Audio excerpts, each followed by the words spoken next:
अस्सलामुअलैकुम। हैरत कदा में मैं जो कहानी आपके लिए लेकर आई हूँ इसका उन्वान है गैबी हाथ और इसके मुसन्निफ़ हैं हामिद बरेलवी।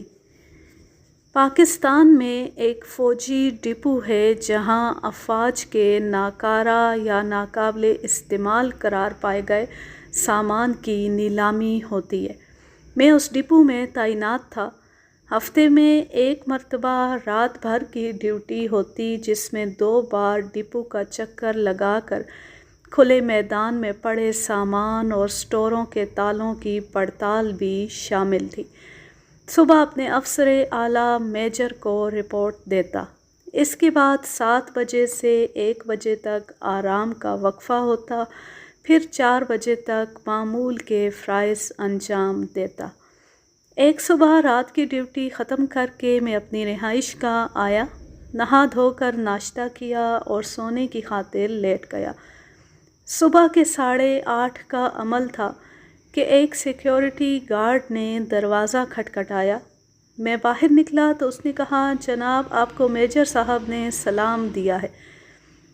इतना कहकर वो चला गया।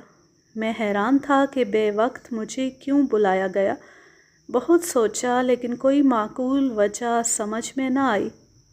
21 बरस की फ़ौजी मुलाजमत में ये पहला मौका था कि मेरी यूं तलबी हुई थी। बहरहाल हुक्म हाकिम मर्गे मफाजात वर्दी पहनी और उफ्ता और ख़ैज़ा मेजर साहब की खिदमत में जा हाजिर हुआ। वो तो जैसे भरे बैठे थे। रिपोर्ट मेरी तरफ फेंक कर यूं गोया हुए, मैं ऐसी रिपोर्ट का क्या करूं जिसमें आपने 2 चक्कर लगाकर एक रस्मी फ़िक्रा दोहरा दिया है। सब ठीक ठाक पाया और वहाँ 25 नंबर शेड में तमाम सामान निकल चुका है। आपके पास क्या जवाब है? मैं आपकी कारकर्दगी की रिपोर्ट कर्नल साहब को दे रहा हूँ। 1 घंटे में तहरीरी जवाब दीजिए। मैं इस नागहानी के लिए तैयार ना था। दफ्तर से बाहर आकर बेंच पर गिर पड़ा। आंखों में बरामदे की पूरी छत दायरों में चक्कर लगा रही थी और मुझे वो हमदर्द लोग नज़र नहीं आ रहे थे जो मेरे इर्द गिर्द खड़े मुझे पंखा झल रहे थे या पानी लिए खड़े थे। होश आया तो एक एम्बुलेंस मौजूद थी, मगर मैंने अस्पताल जाने से इनकार कर दिया।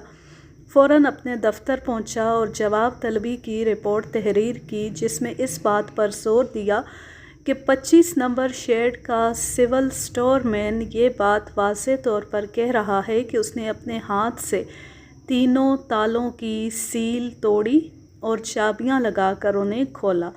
उसका ये बयान मेरी रिपोर्ट की तस्दीक कर रहा है कि ताले ठीक ठाक थे।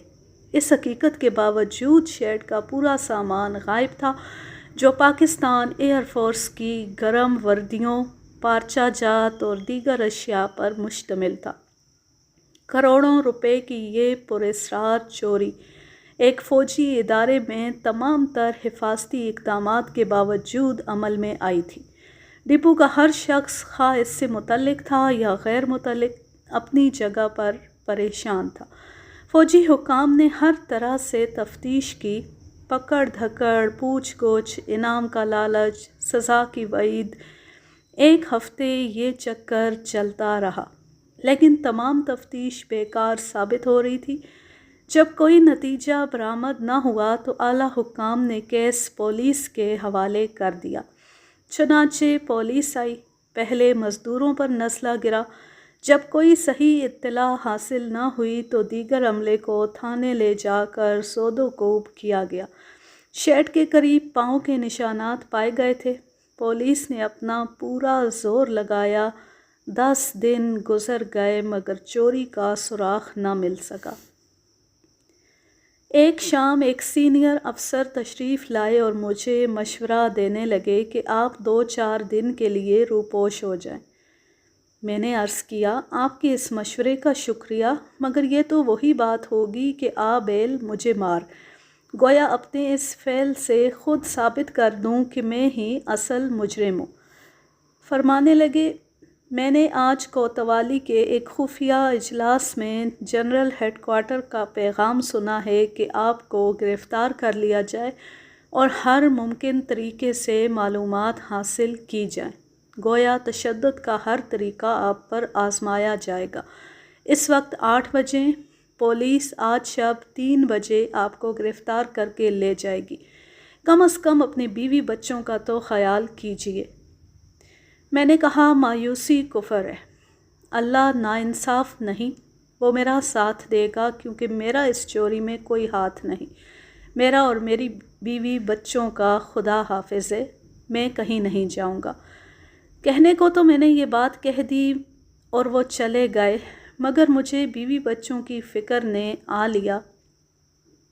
اس مشکل وقت میں خدا سے دعا مانگی، میرے اللہ تو ہی مدد فرما، تو جانتا ہے کہ میں بے گناہ ہوں۔ اگر کسی اور گناہ کا کفارہ مجھے یوں ادا کرنا ہے تو سر تسلیم خم ہے، مگر یہ بے کس بیوی بچے۔ میں خوب رویا، برآمدے میں آرام کرسی ڈال کر بیٹھا ہوا تھا۔ معلوم نہیں کس وقت نیند غالب آ گئی۔ صبح 8 ساڑھے 8 بجے تک سوتا رہا۔ بیوی نے اٹھایا کہ ادھر دھوپ آ رہی ہے۔ میں اٹھا تو ہکا بکا۔ 3 بجے رات پولیس کے آنے اور میری گرفتاری کی معتبر خبر کا کیا ہوا؟ کیا وہ مجھے بہکانے یا آزمانے کے لیے گھڑی گئی تھی؟ ابھی یہ سوچ ہی رہا تھا کہ باہر میدان میں شور و غل برپا ہوا۔ میں نے خیال کیا پولیس مجھے گرفتار کرنے رات کے بجائے اب آئی ہے۔ کرسی پر چڑھ کر باہر نگاہ دوڑائی تو پولیس ہمارے 2 سپاہیوں کو ہتھکڑی پہنائے بیرک کی طرف جا رہی تھی۔ گاؤں کی عورتیں دھاڑے مار کر رو رہی تھیں، کچھ دیہاتی بھی ہتھکڑیاں پہنے پیچھے پیچھے جا رہے تھے۔ میرا ذہن یہ سارا معمہ حل کرنے سے قاصر تھا۔ اتنے میں وہی سینئر افسر دوڑتے ہوئے آئے، مجھے باہر بلا کر مجھ سے لپٹ گئے، پھر آنکھوں میں آنسو بھر کر کہنے لگے، حامد تو سچا مسلمان ہے۔ میں نے عرض کیا کچھ تو فرمائیے، یہ سب کیا ہو رہا ہے؟ وہ گرفتاری کی خبر؟ اس نے میرے منہ پر اپنا ہاتھ رکھ دیا۔ خدا تجھے محفوظ رکھے، اس نے تجھے بچا لیا۔ یہ وہی 8 بجے رات کا عمل تھا جب تو نے اپنے سچے ایمان کا اظہار برملا کیا۔